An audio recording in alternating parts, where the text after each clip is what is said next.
Hi friends, welcome to our channel. நாம் இன்றைக்கி காளானை வச்சு ஒரு சூப்பரான கிரேவி எப்படி செய்யுதுன்னு தான் பார்க்க போகிறோம். அதுக்கு முன்னாடி நம்ம சேனலை சப்ஸ்கிரைப் பண்ணாதவங்க சப்ஸ்கிரைப் பண்ணிக்கோங்க. பக்கத்தில் இருக்கிற பெல் சிம்பிளையும் கிளிக் பண்ணிக்கோங்க. ஒரு கடாயில் எண்ணெய் சூடு பண்ணிக்கோங்க. எண்ணெய் சூடானதும் கொஞ்சமாக கடுகு போட்டு நல்லா பொரிஞ்சதும் சோம்பு போட்டுக்கோங்க. சோம்பு பொரிஞ்சதும் நம்ம பட்டை லவங்கெலாம் சேர்த்துக்கலாம். பட்டை லவங்கெலாம் நல்லா பொரிஞ்சதுக்கப்புறம் கட் பண்ணி வச்சுருக்கிற வெங்காயத்தை சேர்த்துக்கோங்க. வெங்காயம் நல்லா வதங்கணுங்க.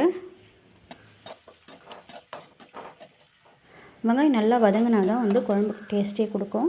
இப்போது வெங்காயம் வதங்குறது கூடவே கொஞ்சமாக கருவேப்பிலை சேர்த்துக்கலாம்.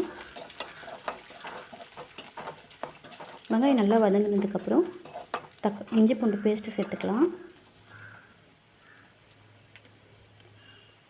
இஞ்சி பூண்டு பேஸ்ட் பச்சை வாசனை போகிற வரலாம் நல்லா வதக்கி விடுங்க.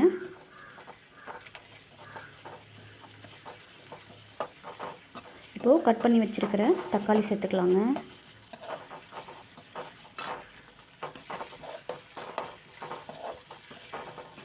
தக்காளி வேகிறதுக்காக கொஞ்சமாக உப்பு சேர்த்துக்கிறேன்.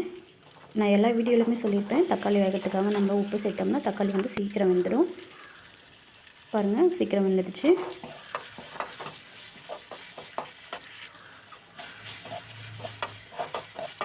இப்போது நம்ம கட் பண்ணி வச்சுருக்கிற காளானை ஆட் பண்ணிக்கலாம்.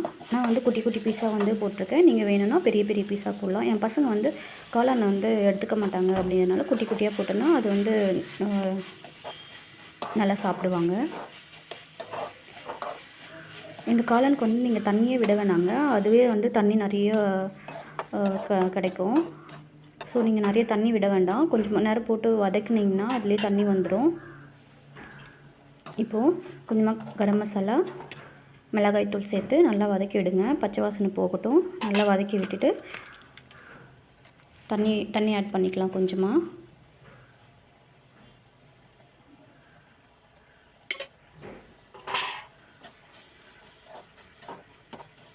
கிரேவிக்காக தாங்க தண்ணி ஆட் பண்ணுறோம். நீங்கள் இப்படியே வச்சு இட்லி தோசைக்கு யூஸ் பண்ணால் கூட நல்லா டேஸ்ட்டாக இருக்கும்.